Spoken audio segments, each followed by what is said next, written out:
run it down for you for our Super Bowl. You know, the song says, up from the grave he arose. Well, that is just like when there's a fumble on the play and, you know, the referee is big huddle of people right there in the center to try to determine who then now has the ball and who can run with it. See, death could not hold him. It's like when that tackle is broken and he's like, oh, we thought we had him.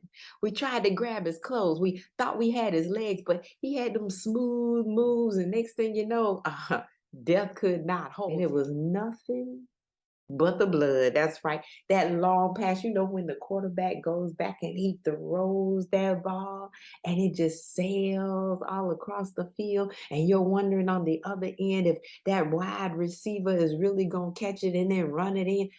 Sometimes, though, the quarterback then passes the ball because it's a running game, you know, and they're going to try to run that ball in. That's a short pass. Bottom line is he is risen.